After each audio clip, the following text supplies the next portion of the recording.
Hey guys, I'm back and I've gotten a lot of questions about how I planned my resupply strategy for my 2014 through hike and how I plan to do it for my 2015 through hike. And I understand why I've gotten a lot of these because for me, and it seems like for everybody else, this is one of the scariest things about planning a through hike is making sure that you have food when you need it, you have the right amount, you have the right kind, and it's extremely daunting to look at a 2,660 mile hike and think about all of the various food drops that you're going to have, all the various resupply points that you're going to have to think about and decide on for the entire trail for 6 months. And that's absolutely terrifying. At least it was for me, and it seems like a lot of people are concerned about it as well. So I thought I'd do a video on it and let you guys know that it ends up being one of the least scary things about the trail. It is surprisingly easy to resupply while through hiking the Pacific Crest Trail. There are three different methods to do it. One is to resupply, send yourself resupply boxes the whole way, and there's a lot of people who do that, and you've got a lot of control over what you eat and how much you eat and where it ends up, but you're kind of at the mercy of the postal system, and it's also hard to predict what you're going to want to eat and in what quantities well before you get on trail. Now, if you've done the trail before, you've done a through hike before, and specifically the PCT, then you may have a better idea about what you're going to need and in what quantity.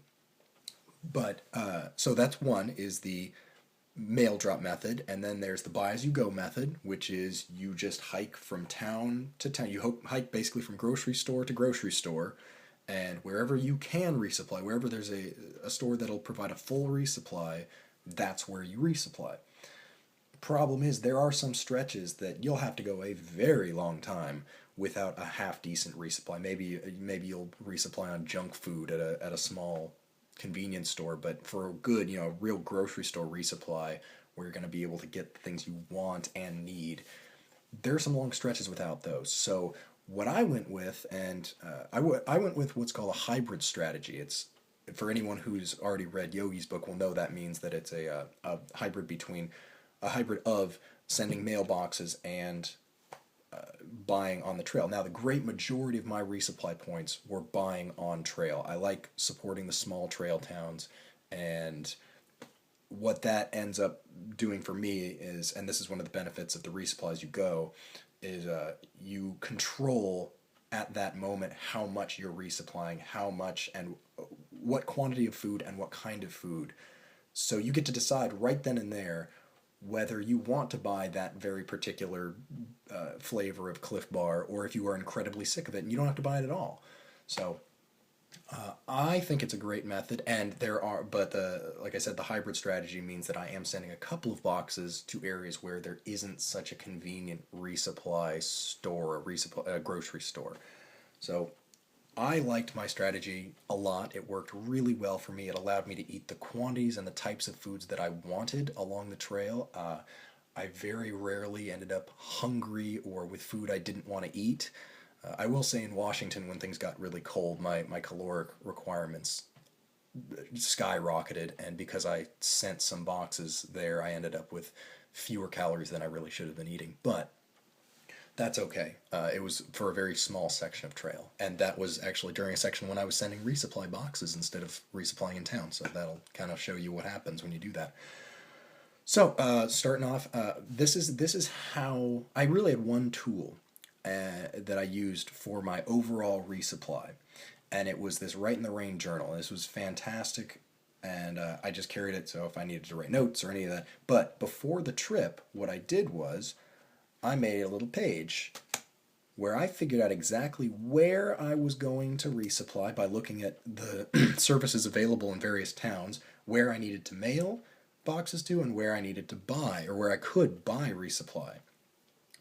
So, what I did, and this worked fantastic, is just at a glance, I could get to a town, look at it, and I knew exactly how much food based on my pace, because that's another thing. Your pace will change dramatically, and it's hard to predict how many days a section is going to take you before you start the trail, but once you get to a certain point, you know your pace. You may be speeding up or slowing down depending on the terrain, but with this, when I get to a location where I'm buying food, I can just look at the mileage from there to the next resupply point, and that'll tell me how much food I need to buy. That'll tell me how many days. So let's start out. Let me explain how this is. So on this side, I wrote down the mileage point on trail. So this is where on trail the resupply location is. For this top one, it's Mount Laguna, mile 42.6. So I wrote that down, and then I wrote the name. Obviously, you need that.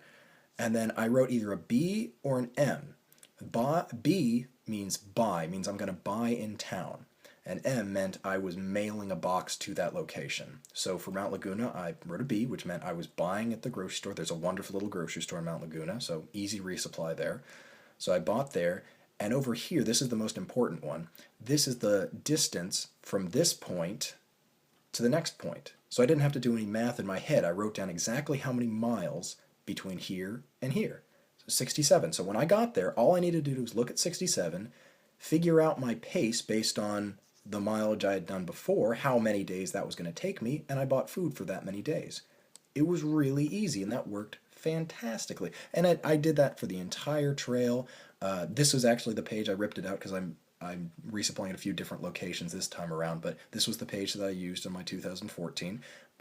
So you can see Mount Laguna, Warner Springs, Idlewild, and like I said, I got down here to Warner Springs, and I had sent a box from home. So I saw M, knew I needed to go to the post office and pick up a box. I still wrote down the 70 miles between that and the next location so that if I needed to supplement, I could do that. I could add some snacks or whatever I could get at a small convenience store, and I did end up doing that. But this strategy worked out fantastically. This was wonderful.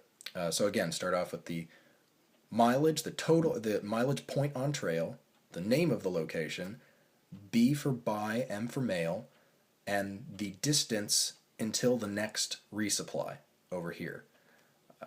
Yeah, I love this strategy. It's worked wonderfully. And it turned out, like I said, it ended up that resupplying, food resupplies on trail, one of the least scary aspects of the PCT, it ended up being really easy to do.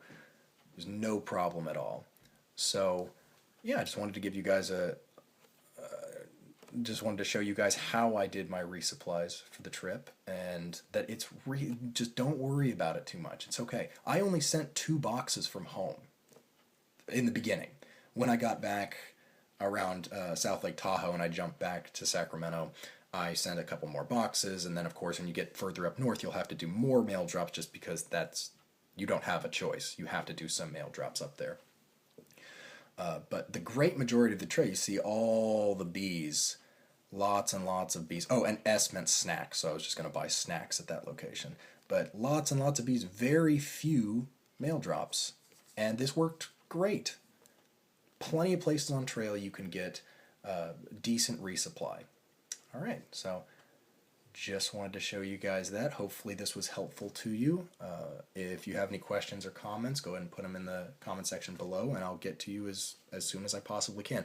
I'll do another video soon on what goes into my food bag, what a regular resupply looked like for me, and then I might do another one on what it's going to look like for this trail. But I kind of prefer to only put out what's tried and tested because I don't know how well this new strategy is going to work out. So I might make 2 videos, but I definitely will make one on what worked in my resupply, what my food bag looked like last time. All right, guys. Well, hopefully this was great. Hopefully it was helpful, and I'll talk to y'all later. Bye-bye.